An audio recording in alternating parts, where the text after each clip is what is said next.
Il y a des rumeurs, des bruits de couloir, des informations qui circulent à toute vitesse sur Internet. Certains parlent d'arrestation. D'autres évoquent des complices. Mais que se passe-t-il réellement autour de Marcello Tunasi? Restez bien jusqu'à la fin de cette vidéo, car ce que vous allez entendre va vous surprendre. Et avant d'aller plus loin, si vous appréciez ce travail, n'hésitez pas plus tard à vous abonner et à aimer la vidéo. Vous allez comprendre pourquoi. Maintenant, entrons dans le cœur de l'affaire.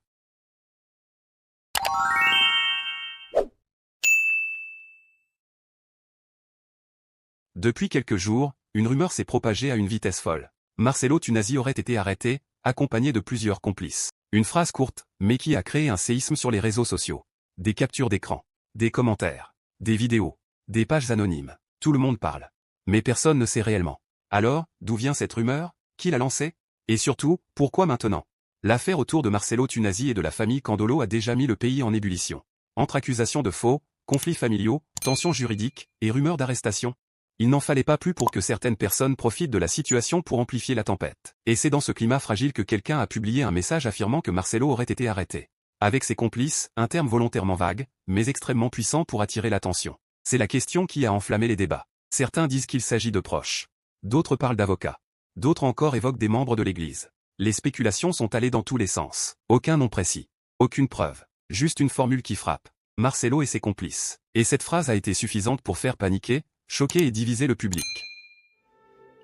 Bonjour les amis, j'espère que vous allez bien et que je ne vous dérange pas.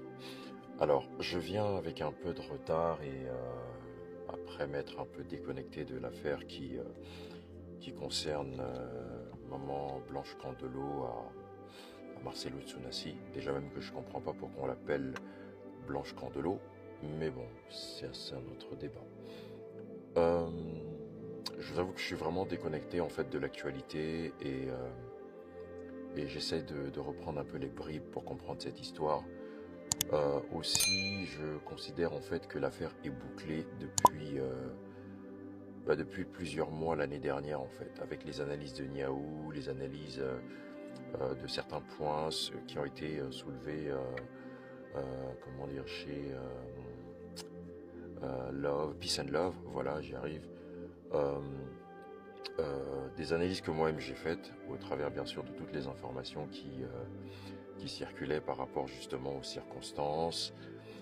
Aujourd'hui, on se rend compte qu'il y a une nouvelle thèse qui sort justement, celui du fils adoptif de Maman Blanche. Alors, je sais pas ce qui se dit, mais je me fais un peu une analyse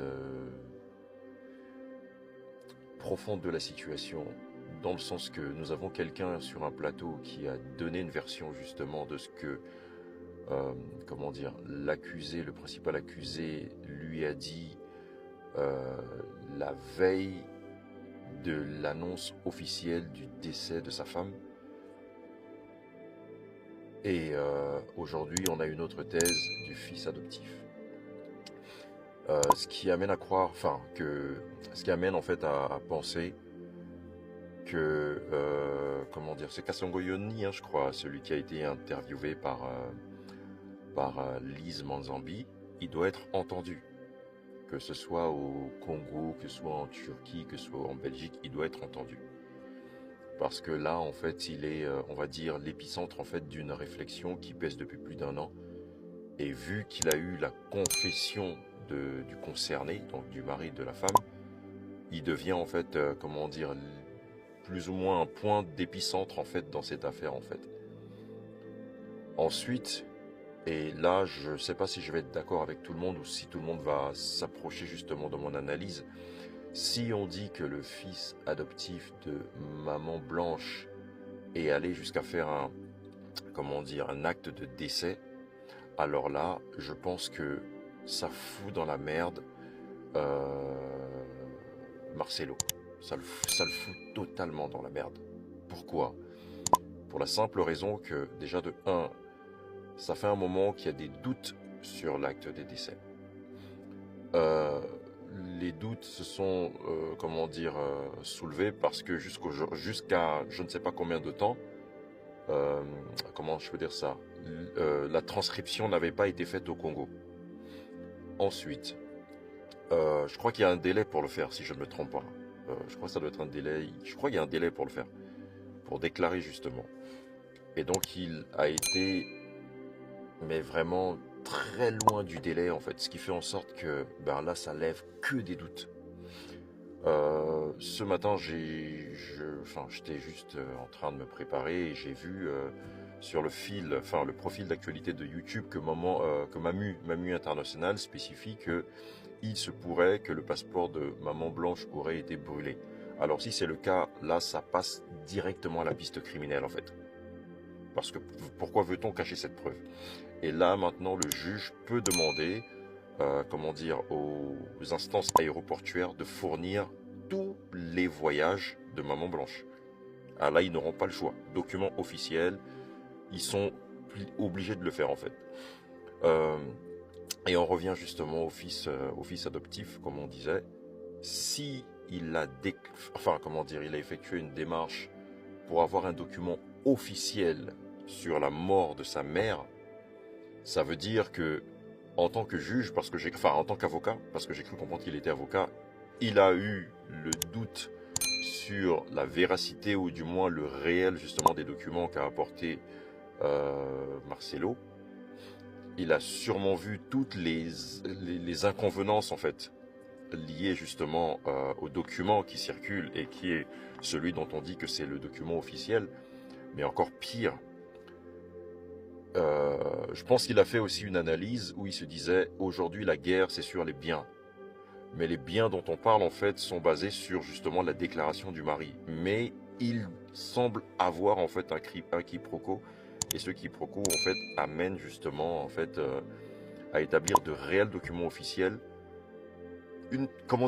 comme une manière en fait de pousser justement dans une forme de bras de fer le déclarant qui est le mari à prouver l'exactitude justement du décès de sa femme en fait. Enfin, je ne sais pas si l'approche que je viens à peine de présenter est claire pour tous ceux qui m'écoutent bien sûr, mais euh, je pense que là, avec cette action, il est venu vraiment foutre, mais vraiment un bâton sous les roues euh, du, de la personne qui dit qu'il a tout perdu, en fait, des souvenirs de... Parce que nous, on a encore souvenir, hein, ça s'est passé là au mois de juin, je crois que c'était le 11 qu'il l'a déclaré, le 11, le 12. Même s'il avait donné quelque chose comme ça d'approximatif au juge, on aurait peut-être compris. Mais dire qu'on ne se souvient plus, là, il y a un problème, parce que les déclarations sont encore sur Internet, qu'il était en Turquie, qu'il a même tenu la main de sa femme, qu'il a pleuré, qu'il est rentré même sans être du corps médical dans le bloc chirurgical, qu'il a secoué sa femme, il a écarté les yeux. Nous, on a encore souvenir de tout ça. Même si justement on n'en parle pas tout le temps, mais on a encore souvenir de toutes ces déclarations en fait. Et si lui, en quelques mois, euh, limite, il a tout oublié, et encore ce qui me sidère dans cette affaire, c'est que c'est le malade qui s'auto-diagnostique en fait. C'est pas quelqu'un qui vient parler pour lui, mais c'est lui qui s'auto-diagnostique de sa maladie. Là, moi, je me dis, franchement, on est en train de se foutre un peu de la gueule de tout le monde, quoi. Sincèrement. On se fout un peu la gueule de tout le monde. Euh, y a aussi une autre version qui dit justement en fait que c'est son fils aîné, je crois, qui a signé le document. Enfin, je pense hein, que là aujourd'hui, là, tellement cette affaire est complexe que le juge doit convoquer tout le monde, quoi. Les fils, les parties connexes et adverses. Euh, en fait, il doit convoquer tout le monde. Il doit convoquer tout le monde. Il doit même convoquer les membres de l'Église parce que apparemment il y a les membres de l'Église qui ont sorti les affaires. Je pense qu'également au niveau du protocole de l'Église, ce sont eux qui ont réservé les billets. Donc, en fait, tout le monde doit être convoqué. Et là où vous ne remarquez même pas, en fait, où va cette affaire, en fait, c'est que, en fait, là, on est en train de partir petit à petit sur un meurtre en bande organisée, en fait. Ça se dirige petit à petit dans cette situation. Et encore ce qui vient aussi, parce que ça me vient à l'esprit maintenant, vu que je vous dis que ça fait un petit moment que j'ai été déconnecté du sujet, il y a aussi une déclaration qui dit que quand il s'est marié en Belgique et qu'il a été convoqué au tribunal dernièrement, il a avoué qu'il n'a pas d'acte de mariage pour son nouveau mariage. Mais là, c'est encore flagrant. C'est encore flagrant de chez flagrant. Et là,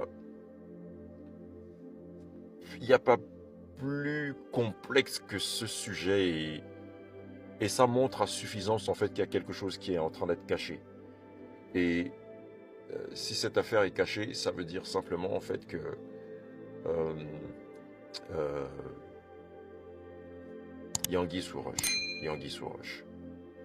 Il y a anguille sous roche. Et effectivement, pourquoi aller faire en fait un acte de décès au Congo, sachant que la personne est décédée en Turquie, si la personne a finalement fait en fait un acte de décès au Congo, ben, enfin, je sais pas si c'est du post-mortem ou je comprends pas, mais je pense que il a voulu en fait, de l'analyse que moi je fais, il a voulu que la plaie s'arrête. Il a voulu que la plaie s'arrête parce que ça faisait un petit moment que ça durait et on pouvait pas continuer comme ça en fait. On pouvait pas continuer comme ça, à toujours être dans le flou justement quant à la mort en fait d'une personne quoi. Et, euh, et aussi quand j'entends justement amis fidèles qui demandent justement comment dire, que l'on exhume le corps pour pouvoir justement le diagnostiquer, ben je pense que il y a toutes ces choses qui risquent d'arriver. Parce que si la vérité n'est pas dite, ben je pense que c'est vraiment une autre grosse enquête qui se soulève. Et là, ça va jaser, même dans l'église. Salut. Voilà la vraie question. Pourquoi maintenant? Pourquoi si fort? Pourquoi avec autant de précision dans le mensonge? Il y a plusieurs possibilités. Pour nuire à sa réputation. Pour affaiblir l'Église. Pour détourner l'attention d'autres faits. Pour alimenter le chaos autour de l'affaire. Pour faire du clic, tout simplement. Dans tous les cas, la rumeur a atteint son objectif. Elle a attiré l'attention du monde entier. Aujourd'hui, la vérité est claire. Aucune preuve, aucune confirmation, aucune source fiable n'affirme que Marcello Tunasi a été arrêté. Encore moins avec des complices. C'était une rumeur. Une rumeur puissante. Une rumeur qui a fait trembler toute la RDC. Mais une rumeur quand même. Si vous voulez connaître la vérité derrière les prochaines informations, restez informé sans manipulation, et suivre l'évolution réelle de l'affaire, alors n'oubliez pas de vous abonner, aimer, et partager cette vidéo. Merci de votre fidélité. À très bientôt pour la suite.